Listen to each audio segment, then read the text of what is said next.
नमस्कार, मी पूर्वी भावे. झिरो आवरमध्ये आपलं स्वागत. राज्यातल्या 29 महापालिकांमध्ये सर्वात जास्त ज्याची प्रतीक्षा होती त्या महापौर पदाच्या आरक्षणाची सोडत आज पार पडली. त्यामुळे तुमच्या महापालिकेमध्ये कोणत्या प्रवर्गाचा महापौर होणार आहे हे आता पक्क झालंय. पण त्यातही नेमकं कोण होणार महापौर यासाठी बहुमत असलेल्या पक्षांमध्ये किमान तीन तगडे दावेदार आहेत. त्यामुळे इतके दिवस पक्षांकडनं नगरसेवकांची पळवापळवी आणि लॉबिंग झालं. आता महापौर पदासाठी इच्छुक आणि पात्र उमेदवारांकडनं लॉबिंग सुरू झालं तर नवल वाटायला नको. असो, यावर आपण चर्चा करणार आहोतच. मात्र त्याआधी ठाकरे ब्रदर्स संदर्भातली एक मोठी बातमी. सुरुवात करूया 2 तारखांनी. पहिली तारीख 5 जुलै 2025. मराठी भाषा सक्तीच्या विरोधामध्ये उद्धव ठाकरे आणि राज ठाकरे 19 वर्षांनंतर एका मंचावरती आले. त्यांनी तो सोहळा इतका भावनिक केला की महाराष्ट्रात आणि प्रामुख्यानं मुंबईत वारं फिरेल अशी चर्चा रंगू लागली. एकत्र आलोय, एकत्र राहण्यासाठी असं म्हणत उद्धव ठाकरेंनी त्याच मंचावरनं भावनिक सादही घातली. दुसरीकडे राज ठाकरेंनी मात्र ते भाषण फक्त मराठी भाषेवरच फोकस ठेवलं होतं.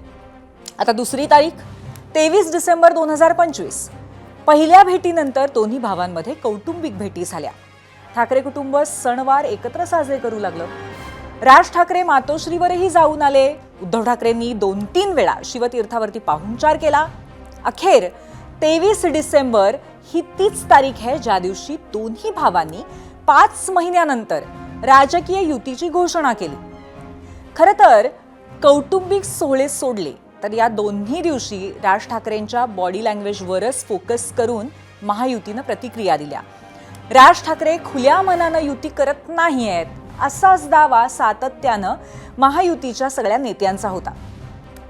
आता हा इतिहास मी सांगतेय त्याचं कारण आहे KDMC कल्याणमध्ये मनसेनं शिवसेनेसोबत जाण्याचा निर्णय घेतल्यानंतर त्यावरून संजय राऊतांनी केलेली विधानं. इतक्या मोठ्या घटनेवरती राज ठाकरेंचं मौन, उद्धव ठाकरे स्पष्टपणे दाखवत असलेली नाराजी. इतकंच नाही तर मनसेच्या दुसऱ्या फळीतील नेत्यांची वेगवेगळी वक्तव्य. जे घडलंय त्या सगळ्यावरनं राजकीय वर्तुळामध्ये एक चर्चा सुरू झाली आहे आणि त्याचा परिणाम राज्यातल्या आगामी राजकारणावरती नक्की होऊ शकतो. हे सगळं आपण पाहणार आहोत. पण सुरुवात करूया आजच्या प्रश्नानं आणि त्यासाठी जाऊया पोल सेंटरला. आजचा आमचा प्रश्न आहे, मराठीसाठी एकत्र आलेले ठाकरे बंधू सत्तेसाठी 2 महिन्यातच वेगळे होतील असं वाटतं का? होय आणि नाही असे 2 पर्याय आहेत. आमचा हा पहिला प्रश्न आहे आणि अजूनही तो लाईव्ह आहे. तुम्ही तुमचं उत्तर नोंदवू शकता. खरं तर राज्यातल्या 29 महापालिकांमध्ये सर्वात इंटरेस्टिंग निकाल कुठला याचा क्रम लावायचा झाला तर पहिल्या 2 क्रमांकावरती असतील कल्याण, डोंबिवली आणि चंद्रपूर ही 2 शहरं. तसं बघायला गेलं तर कोणत्याही एका पक्षाला बहुमत नसलेल्या अनेक महापालिका आहेत.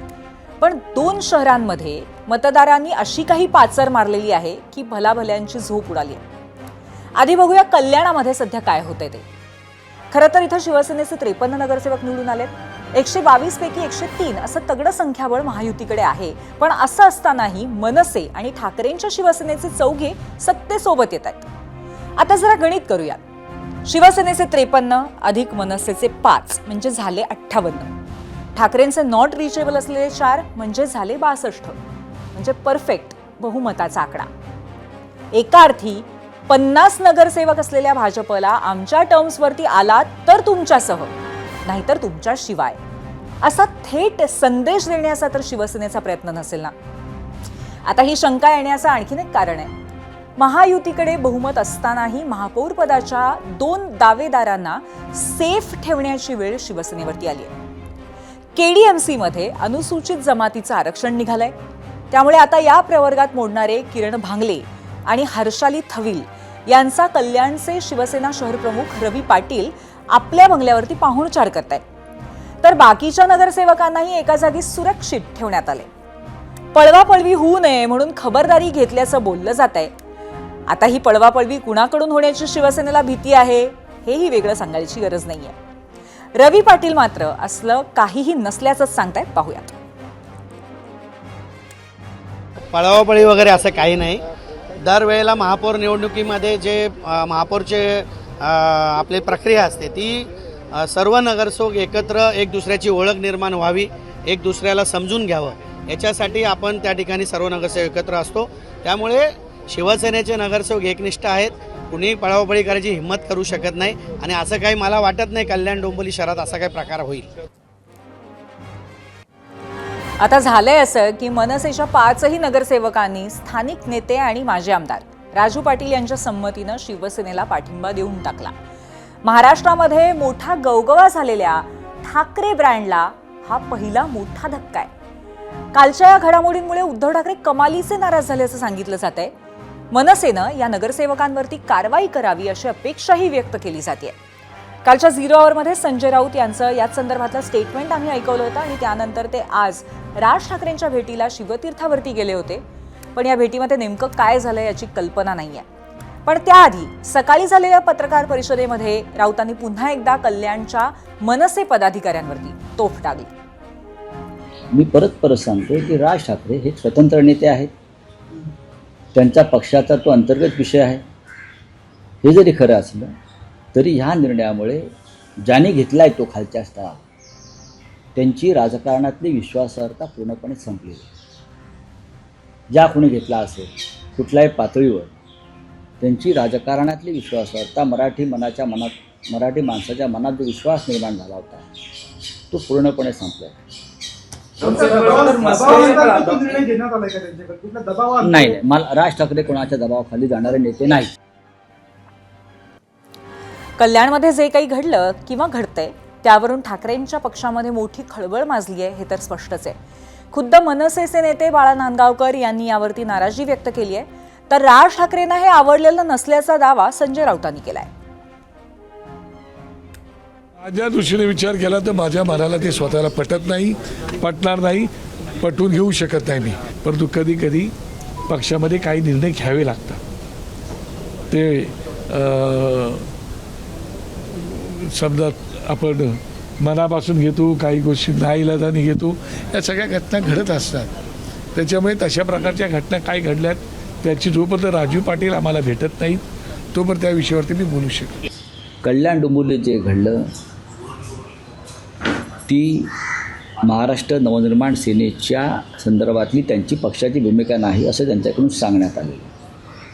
स्वतः महाराष्ट्र नवनिर्माण सेनेचे प्रमुख राज ठाकरे ह्यांनासुद्धा ती भूमिका मान्य नाही, ती पक्षाची भूमिका नाही हे त्यांच्याशी चर्चा झाल्यावरती आमच्या लक्षात आलेलं आहे. तिथे शिंदे आणि भाजपा महायुती येऊन एकत्र येऊन सरकार बनवू शकतात. त्यांचे जे काय ते इतरांना त्याच्यामध्ये घुसायचं कारण नाही, हे माझं मत आहे. आता नांदगावकर म्हणतायत की हे मला पटलेलं नाही, पटणार नाही, पटवून घेऊ शकत नाही. अहो पण मग राज ठाकरेंचं काय? त्यांना हे पटलंय का? त्यांचं उत्तर अजून एकाही मनसे नेत्याने दिलेलं नाहीये आणि स्वतः राज ठाकरेंनीही या प्रकरणावरती संपूर्ण मौन बाळगलंय. आता याची 2 कारणं असू शकतात. एक तर त्यांना या घटनेने खरोखर धक्का बसलाय आणि काय बोलावं ते कळत नसेल, किंवा मग राजू पाटलांना दिलेली मूक संमती ही समजायची का असं वाटायचंही एक कारण आहे आणि मनसेमधल्या सूत्रांकडनं आलेली ही बातमी आहे. शिवसेनेला पाठिंबा देण्याबाबत राजू पाटील यांनी राज ठाकरेंना कल्पना दिली होती असं समजतंय. 19 आणि 20 तारखेला खासदार श्रीकांत शिंदे आणि राजू पाटील, संदीप देशपांडे यांच्यात याबद्दल प्राथमिक चर्चा झाली होती. या 2 बैठकांनंतर पाटील यांनी पाठिंबा देण्यामागची कारणं राज ठाकरेंच्या कानावर घातली असं सांगितलं जातंय. आता राजू पाटील यांनी नेमकी काय कारणं दिली आहेत तेही आपण पाहूयात आणि त्यासाठी जाऊयात आमच्या मीडिया सेंटरला. ही कारणं असल्याचं कळतंय. शिवसेनेला पाठिंबा दिला नाही तर मनसेचे 5 नगरसेवक फुटण्याची भीती इथे स्थानिक मनसेच्या नेत्यांना म्हणजे राजू पाटलांना असावी. अस्तित्व टिकवण्यासाठी शिवसेनेला पाठिंबा देऊन सत्तेत सहभाग आवश्यक त्यांना वाटला. 2 जण शिवसेनेतून आलेले तर एकाने भाजपमधनं बंडखोरी केली होती. सत्तेसोबत गेलो नाही तर किमान हे 3 नगरसेवक सोडून जातील अशी भीती होती. कल्याण डोंबिवलीमध्ये अंबरनाथ पॅटर्न टाळण्यासाठी पाठिंब्याचा निर्णय घेण्यात आला असं आता सूत्रांच्या मते सांगितलं जातंय.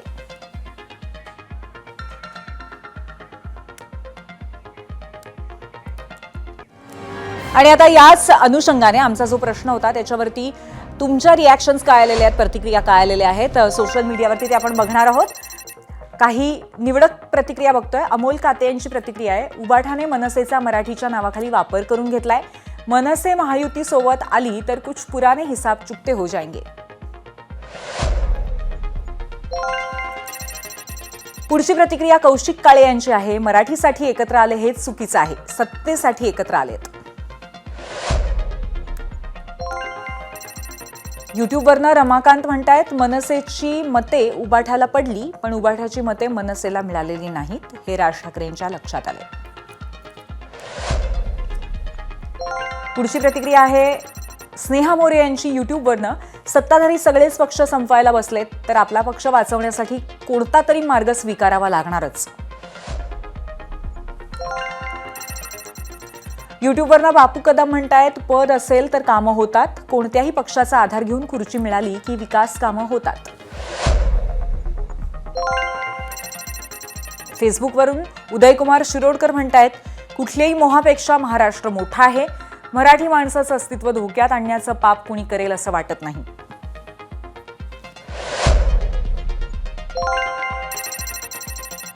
ज्यासाठी एकत्र आले ते मिळत नसेल तर एकत्र कशाला राहायचं. गोपाळ सिन्नरकर यांची ही प्रतिक्रिया आहे. दर्पण थाळे म्हणतायत एकत्र ठीक आहे पण त्याबरोबर सत्ताही गरजेची आहे. सत्ता असली तरी लोकांची कामं सुद्धा होतात. इंस्टाग्रामवरनं ही प्रतिक्रिया आहे.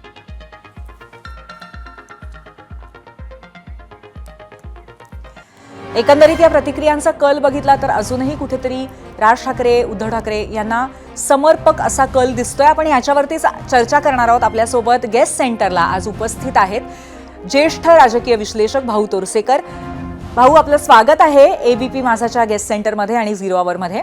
आत्ता तुम्ही या सगळ्या प्रतिक्रिया नक्कीच ऐकल्या असतील आणि त्याचबरोबर कल्याण डोंबिवलीमध्ये मनसेने जे अचानक आपलं पाऊल वेगळीकडेच टाकलंय त्यामुळे सध्या जे काही वादळ आलेलं एक छोटंसं राजकारणामध्ये त्या अनुषंगाने तुमचं मत काय आहे. तुमचा टेक काय आहे ह्याच्यावर.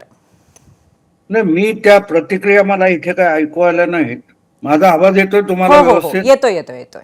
हा पण ठीक आहे प्रतिक्रिया काय मला ऐकू आल्या नाहीत पण बरं. जनरली जे काय चाललंय ते बघितल्यानंतर हा आपण एक 2019 मध्ये एक नवा आदर्श निर्माण केला.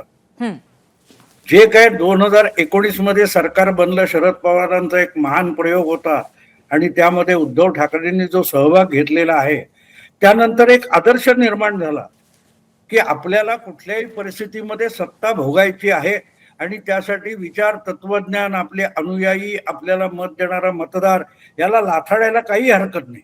हा जेव्हा एक आदर्श निर्माण केला जातो तेव्हा त्याचे परिणाम खालचे लोक आपोआप घेतात ना. शाळेचा प्रिन्सिपल जर प्राचार्य जर आपल्या शाळेच्या कार्यालयाच्या केबिनमध्ये बसून दारू पित असेल तर मुलं काय नारळाचं पाणी प्यायला जाणार नाहीत ना. हे जर आदर्श ठरले. आपण 2.5 वर्ष एक सरकार बघितलं आणि सगळ्या ह्याच्यातून त्याचं कौतुक पण चाललं होतं. 1 नंबरचा मुख्यमंत्री जर ठरला असेल त्या प्रयोगानंतर तर मग त्यांच्या अनुयायांनी काय करायचं. त्यांच्या अनुयायांनी तेच केलं. एकनाथ शिंदेने काय केलं की तुम्ही जर मुख्यमंत्री होण्यासाठी आम्हाला न विचारता आम्हाला विकून टाकत असाल तर आम्ही पण आम्हाला स्वतःला विकायला काढतो. जे काय सरकार 2022 मध्ये बदललं त्याचा बेसिस तो आहे ज्याची सुरुवात 2019 मध्ये झाली होती. आता तो महापालिका नगरपालिका तालुका पंचायती जिल्हा परिषदेपर्यंत परकोलेट झालाय असं मी म्हणेन. कारण साधं सरळ आपण कोणाला तरी आज विकला जातो खोक्याने विकला जातो. प्रश्न असे की 50 खोके एकदम ओके हे बोललं गेलं. मग अख्खा तबेला जेव्हा 56 आमदारांचा विकला तेव्हा किती खोके घेतले होते हे कोणीतरी विचारलं पाहिजे ना. ते विचारायचं सुद्धा नाही. हा जेव्हा डिबेटचा किंवा विमर्शाचा चर्चेचा विषय होत नाही तेव्हा हे हळूहळू परकोलेट होत जातं. लोकांना वाटतं हा हे बरोबर आहे आपणही केलं पाहिजे आपल्याला जमेल तसं केलं पाहिजे आणि मग ते आता खाली तळागाळापर्यंत येऊन पोहोचले. या पलीकडे मी त्याला फार मोठं काय घडलंय आभाळ कोसळलंय असं मी मानत नाही. बर पण एकंदरीत मग आत्ताचा ही जी घटना घडलेली आहे ते बघता जो एक मोठा प्रचंड गवगवा झाला 2 ठाकरे बंधू एकत्र येत आहेत त्याच्यानंतर मराठी मतं एकवटतील असा जो कयास होता आणि त्याचं थोडंसं रिफ्लेक्शन या निवडणुकामध्ये नक्कीच बघायला मिळालं. या सगळ्याचं पुढे काय होणार. म्हणजे इथे कुठेतरी जो अपेक्षाभंग मराठी मतदारांचा आहे तोही होतोय आणि मनं दुखावली जात आहेत असं तुम्हाला नाही का वाटत? नाही, बिलकुल नाही. मतदाराचा अपेक्षाभंग बिलकुल झालेला नाही. स्वतःला बुद्धिजीवी ठरवणारे किंवा मीडियामध्ये वावरणाऱ्यांपुरता हा खेळ होता.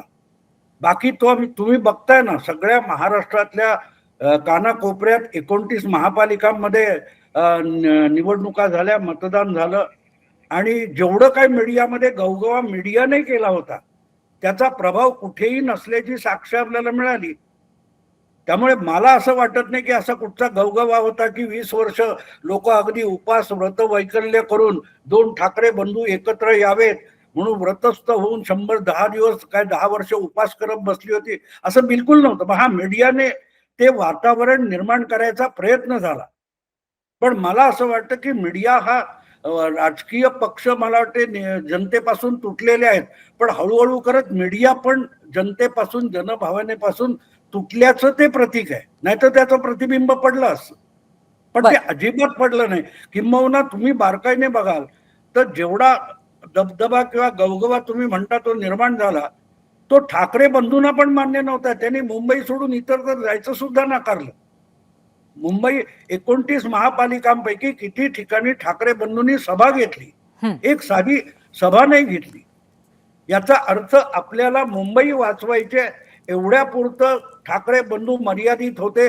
आपला प्रभाव मी ते चुकीचं अजिबात मानत नाही. मी त्याच्यावर एक स्वतंत्र व्हिडिओ केला होता, उद्धव ठाकरेंचं अभिनंदन केलं होतं की आपली पाळंमुळं ही मुंबई ठाण्यात रुजलेली आहेत, तर मुंबई ठाणं पहिलं वाचवलं पाहिजे, तर परत एकदा महाराष्ट्रात जाता येईल.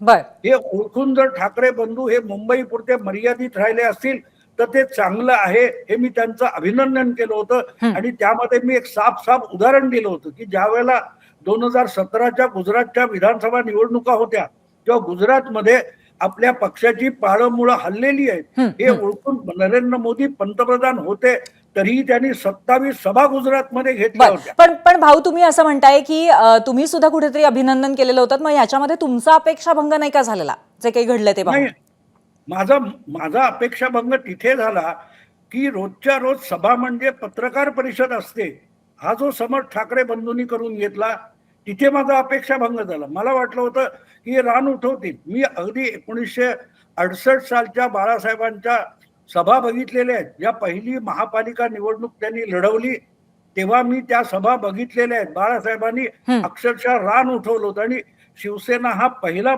भारतीय इतिहासातला पक्ष आहे की ज्या पक्षाने आपल्या प्रचाराचं गीत रेकॉर्ड बनवून प्रत्येक गल्ली बोळात वाजवलं होतं. आकाश फाटले, शिवायला दोरा मिळायचा नाही, माझ्या लक्षात अजून ते गाणं आहे. किंवा विजयश्रीची माळ कुणाला उगाच का हा करतावाद, ठाई ठाई एक घोष शिवसेना जिंदाबाद, हे शरद मोठे शाहीर होते मला वाटतं. आणि श्रीकांत ठाकरेंनी दिलेलं संगीत होतं. एकापेक्षा एक प्रयोग शिवसेनेने केलेले. ती शिवसेना आज नाहीये, ही बाळासाहेबांची शिवसेना नाहीये, ही उद्धव ठाकरेंची शिवसेना आहे. पण भाऊ, मग काय नक्की कमी पडलं? कुठेतरी आत्मविश्वासाचा, एकंदरीत परिस्थितीवरती असलेला अभाव, का कुठेतरी इच्छाशक्तीचाच अभाव? 2 ठाकरे बंधू एकत्र झाल्यावरती सुद्धा त्यांनी का नाही रान पेटवलं, असं तुम्हाला काय वाटतं त्याबद्दल?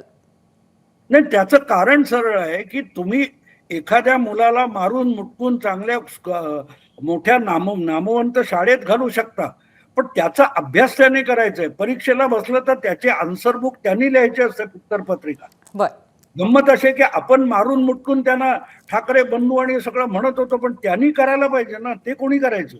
ते त्यांनी केलं नाही. त्याच्यासाठी माझा अपेक्षाभंग अजिबात झालेला नाही. तसं नाही. आता जे एकंदरीत जे मनसेने पाऊल उचललेलं आहे ते बघता याच्यामध्ये कुठेतरी कचरत होतं का, एखादा पक्ष किंवा समन्वय नव्हता का, असाही प्रश्न आता हळूहळू पडायला लागलेत. म्हणून मी तुम्हाला विचारतेय की नक्की काय कमी पडलं? नाही, समन्वय राज ठाकरेंनी पहिल्या दिवशी तुमच्या काय त्या 5 जुलैला सांगितलं होतं की आम्ही आता मराठीच्या मुद्द्यावर आलोय आणि 24 डिसेंबर पर्यंत जवळजवळ 5-5.5 महिने ते दोघे मिळून आम्ही एकत्र निवडणूक लढवणार आहोत असं संयुक्तरित्या सांगत नव्हते. अर्ज भरायला मुंबई आणि महापालिकेचे सुरू झाले, त्याच्या दुसऱ्या दिवशी त्यांनी जाहीर केलं की आम्ही युती करतोय म्हणून.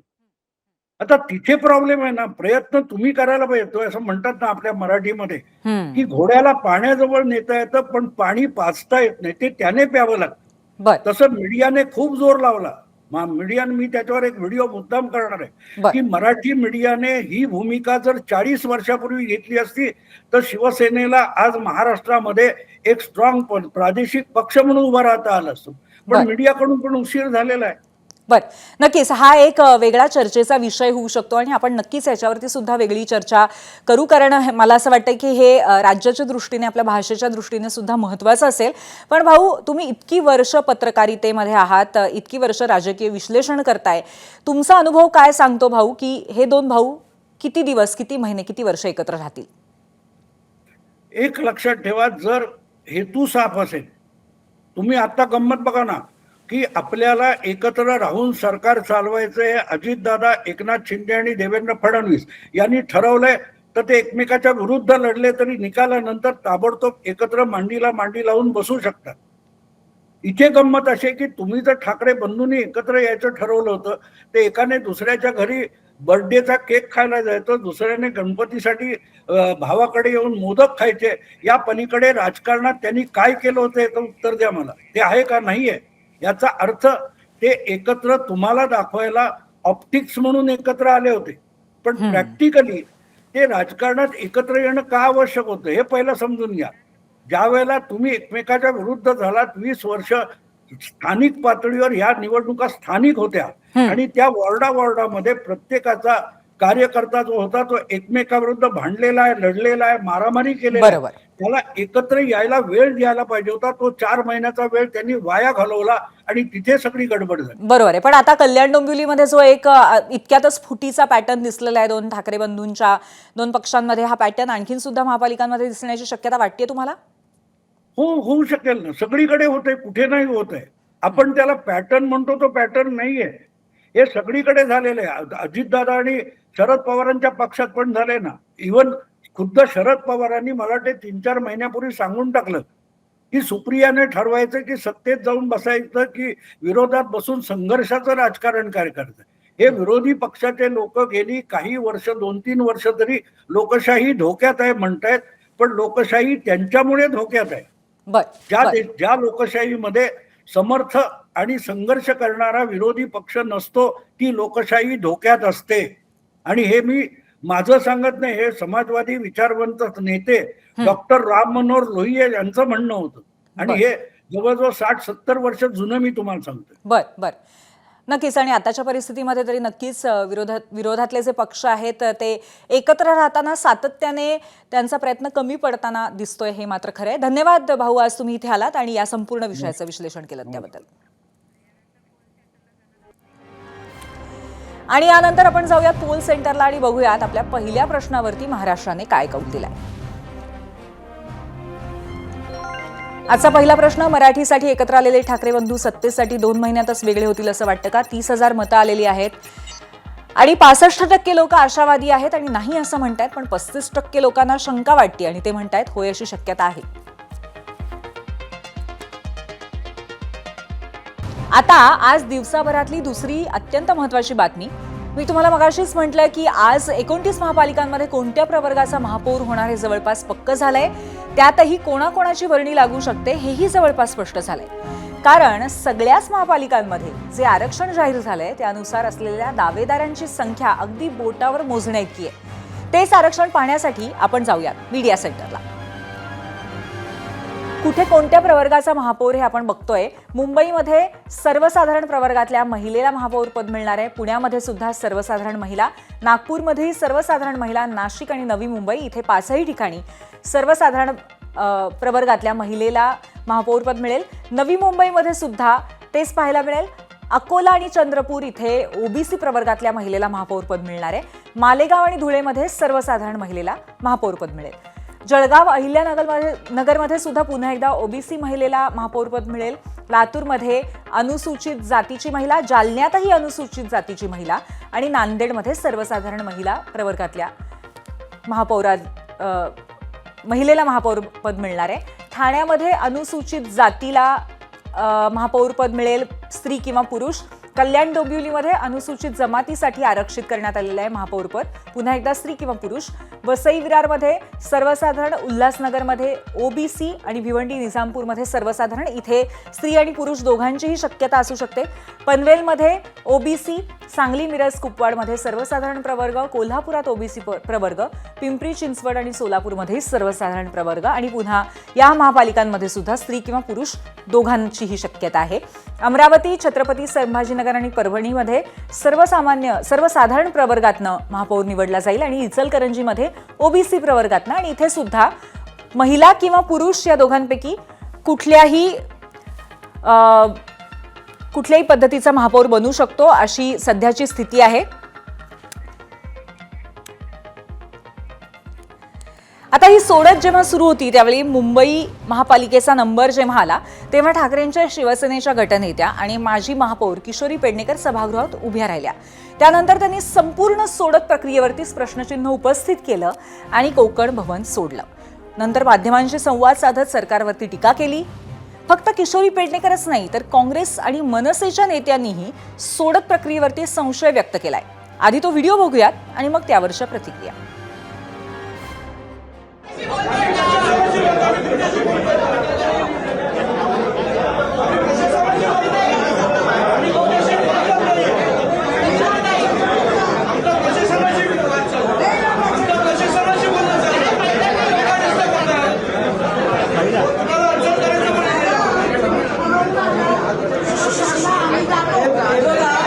माझ्या अध्यक्षतेखाली प्रोसिजर चालू आहे. मला असं वाटतं की नियमानुसार व्यवस्थित चाललेली आहे. तुम्हाला ते ऑब्जेक्शन आहे तर तुम्ही ते नोंदवलेलं मी आहे तुमची ऑब्जेक्शन. त्याच्यावर नको असं नाही ना होत आणि तुम्ही पण कामकाज बघता असं होत नाही. आता त्यांनी नियम बनवला शेड्यूल कास्ट, शेड्यूल ट्रॅप 3 असायला पाहिजे मगच. म्हणजे तुम्ही जाणून बुजून शेड्यूल ट्रॅपचे आमच्याकडे 2 उमेदवार आहे तिथे तुमचा बृहन्मुंबईमध्ये तिथे तुमचा हा नियम लागतो. याचा अर्थ लॉटरी ठरवून केली म्हणून या संपूर्ण लॉटरी सिस्टम आणि त्यांचा असलेलं निवडणूक प्रक्रिया याचा आम्ही धिक्कार करतो, निषेध करतो. नाही, हे सोडतच पूर्णतः पारदर्शी नाही. यामध्ये हे सगळं फिक्सिंग आहे आणि आपल्या सोयीनुसार हे केलेलं आरक्षण, काढलेलं आरक्षण आहे असं माझं स्पष्ट मत आहे. मुंबईमध्ये जे आरक्षण काढलं गेलं ते सुद्धा एस टीसाठी ज्यावेळेस नावं टाकले गेलेत, एस टीचे महानगरपालिका ठरवलेत त्यावेळेस त्यामध्ये मुंबईचा समावेश नव्हता. मी परवा बोलताना म्हणालो की जर हे आरक्षण नागपूरमध्ये सर्वसाधारण महिलेसाठी येत असेल तर हे आरक्षण फिक्सिंग आहे, हे आरक्षण फिक्स केलेलं आहे. मागच्या वेळेला जर ओपनचं होतं तर ह्या वेळेला चक्राकार पद्धतीने तुम्हाला ओबीसीचं आणि एस टीचं आरक्षण टाकलं पाहिजे होतं आणि दुर्दैवाने ही जगलरी केलेली आहे. तुमच्याकडं एस टीचा उमेदवार नसल्यामुळे केलेली जगलरी आहे आणि ती जगलरी ही लोकांच्या लक्षात आणून देणं नियमाप्रमाणे हे आमचं कर्तव्य आहे. म्हणून लोकांची किती फसवणूक करणार का? तुमच्याकडं एस टीचा उमेदवार नाही. ठाकरे सेनेने घेतलेला अत्यंत योग्य असा तो आक्षेप आहे आणि त्याच्याबद्दल माझं त्याबद्दल त्या जे काही जगलेरी केले त्याच्यावरती ऑब्जेक्शन आहे. आणि विरोधकांच्या याच आरोपांवरती आहे आपला आजचा दुसरा प्रश्न, तो पाहण्यासाठी जाऊयात पोल सेंटरला.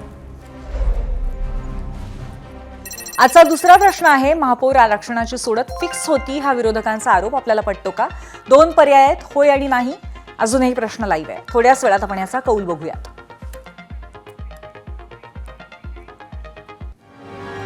आता विरोधकांनी जरी आरोप केला असला तरी मात्र सगळ्या सोडती नियमानुसारच झाल्या असं म्हणत सत्ताधाऱ्यांनी सगळे आरोप खोडून काढले. पाहूयात. आक्षेप घेणाऱ्यांचा अभ्यास पूर्ण नाही असं मला वाटतं. त्यांनी नियमांचंही वाचन केलं नाही, नियम समजूनही घेतले नाहीत आणि प्रक्रियाही समजून घेतलेली नाही आहे की मुंबई महानगरपालिकेमध्ये किमान 3 नगरसेवक जर एस टी कॅटेगरीचे असतील तरच एस टीचं आरक्षण हे महापौराला लागू केलं जाऊ शकतं. मुंबईच्या महानगरपालिकेमध्ये 3पेक्षा कमी म्हणजे 2च एस टी आरक्षित असे नगरसेवक नगरसेविका असल्यामुळे या ठिकाणी एस टीचं आरक्षण महापौराला लागू केलं जाऊ शकत नाही. आरक्षणाची सोडत हा प्रक्रियेचा भाग असतो आणि त्या प्रक्रियेमध्ये जे काही आरक्षण सोडत झाली ती कायद्यानुसार, परंपरेनुसार, नियमानुसार झाली आहे.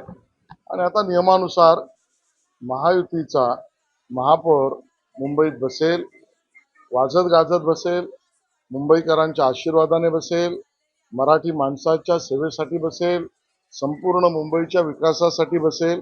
महायुतीचा महापौर डौलाने बसेल. आमची कुठलीही अडचण नाही. आमच्या महायुतीमध्ये अडचणीचा प्रश्न येत नाही. लोचा असेलच तर संजय राऊत यांच्या राजकीय बौद्धिक पातळीत लोचा आहे तो त्यांनी बघावा. आता हा झाला महापौर सोडतीच्या अनुषंगाने झालेला वादाचा भाग. पण महापौर पदाची आरक्षण सोडत निघताच दुसरीकडे अनेकांच्या आशा सुद्धा पल्लवित झाल्यात आणि त्यात गैर असं काहीच नाहीये. कारण बहुमत असलेल्या पक्षांमध्ये 2-3 पर्याय असलेल्या ठिकाणी चाचपणी सुरू झाली आहे. पण शिवसेनेचं पूर्ण बहुमत असलेल्या ठाणे महापालिकेमध्ये भाजपचे आमदार निरंजन डावखरेंनी आपलं एक नाव पुढे केलंय. अर्थात शिवसेना खासदार नरेश म्हस्केंनी आपल्याकडेही अनेक पर्याय असल्याचं सांगत अप्रत्यक्षपणे डावखरेंचा महापौर पदावरचा दावा खोडून काढलाय. आमच्याकडे एसी समाजामध्ये जो आमचा उमेदवार आहे तो निश्चितपणे 15 नंबर प्रभागांमध्ये आमचा एसी नगरसेवक हा सुरेश कांबळे निवडून आला. त्याच्यामुळे असे जे एसी समाजाचे नगरसेवक निवडून आले त्यांच्यामधलं एकत्रित या संदर्भातला निर्णय हा महायुतीच्या या बैठकीमध्ये निश्चित एसी प्रभाग पडेल याची जाणीव आम्हाला होती. कारण गेले कित्येक वर्ष एस सी आरक्षण आलं नव्हतं आणि मागील सोडतीमध्ये सुद्धा 2006च्या नियमानुसार एस सी आरक्षण येता येता राहिलं होतं. अनेक चेहरे आहेत, पर्टिक्युलर असा एक चेहरा असं मी बोलू शकत नाही. माननीय एकनाथ शिंदे साहेब या संदर्भात निर्णय घेतला. शिवसेना भाजपा युतीचा महापौर बसेल आणि जास्त संख्या आमची असल्यामुळे 100% शिवसेनेचाच महापौर बसेल. आजच्या लॉटरीनंतर चंद्रपुरामध्ये ओबीसी महिला महापौर होणार असल्याचं निश्चित झालंय. पण मुख्य प्रश्न आहे तो म्हणजे कोणत्या पक्षाचा आणि त्या पक्षातल्या कोणत्या गटाचा महापौर होणार.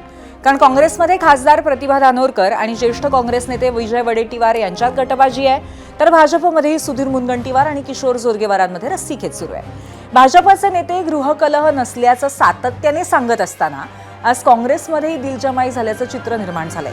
कारण वडेट्टीवारांनी सर्व अधिकार प्रदेशाध्यक्षांना दिल्याचं सांगत वादावरती पडदा टाकण्याचा प्रयत्न केलाय.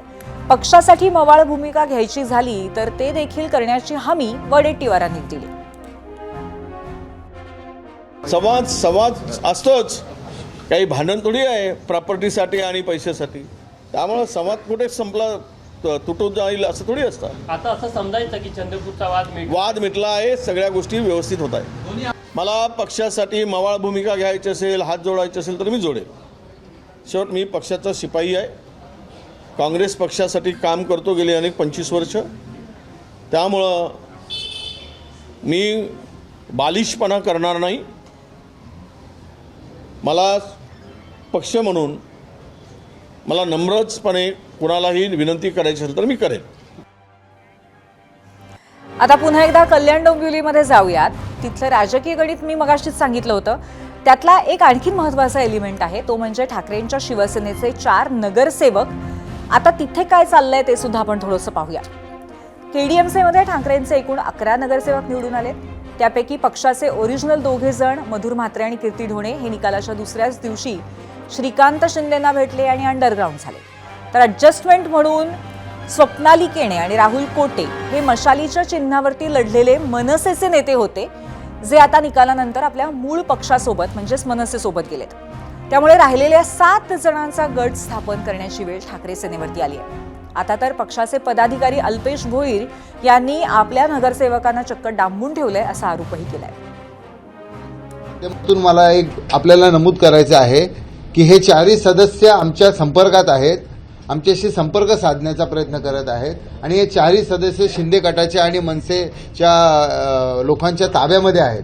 आणि ते वारंवार आम्हाला फोन करून हे सांगत आहेत की आम्हाला डांबून ठेवण्यात आलेलं आहे. आमच्या मनाच्या विरुद्ध त्यांनी आम्हाला तिथे ठेवलेलं आहे. आमची कुठल्याच पद्धतीची इच्छा नाही आहे शिंदे गटाबरोबर किंवा मनसेसोबत ते जे काही अलायन्स करतात अशा पद्धतीचं कुठल्या पद्धतीचं अलायन्स करण्याची. खरं तर सध्या विकासाच्या वाहत्या गंगेत हात धुवून घेण्याचा प्रयत्न सगळेच करत असल्याचं दिसतंय. कारण कधी नव्हे ते कल्याण डोंबिवलीमध्ये काँग्रेसनंही शिवसेनेला बाहेरून पाठिंबा देण्याची घोषणा केली आहे.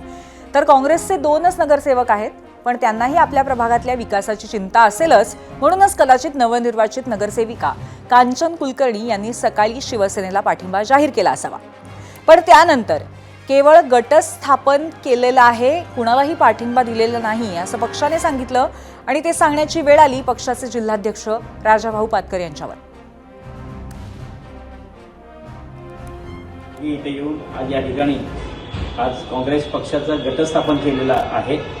सध्या स्थितीत कांचनताई कुलकर्णी यांना गटनेता म्हणून सध्या स्थितीत आम्ही पक्षाच्या वतीनं मान्यता दिलेली आहे. आम्ही या निवेदनाद्वारे सांगू इच्छितो की आम्ही काँग्रेस हा स्वतंत्र पक्ष आहे आणि याचा गट स्वतंत्र स्थापन झालेला आहे. आम्ही आजपर्यंत कुठल्याही पक्षाला किंवा कुठल्याही याला समर्थन दिलेलं नाही. पाहुयात आमच्या दुसऱ्या प्रश्नावरती महाराष्ट्राने काय कौल दिलाय. जाऊयात पोल सेंटरला. महापौर आरक्षणाची सोडत फिक्स होती हा विरोधकांचा आरोप पडतो का? एकूण 12,000 मतं आलेली आहेत. 88% लोक म्हणतायत होय, हा विरोधकांचा आरोप योग्य आहे आणि 12% लोकांना असं वाटतंय की नाही.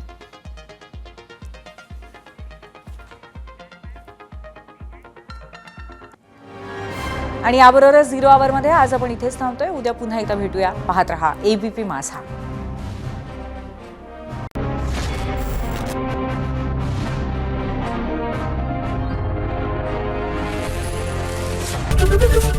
ABP माझा, उघडा डोळे बघा नीट.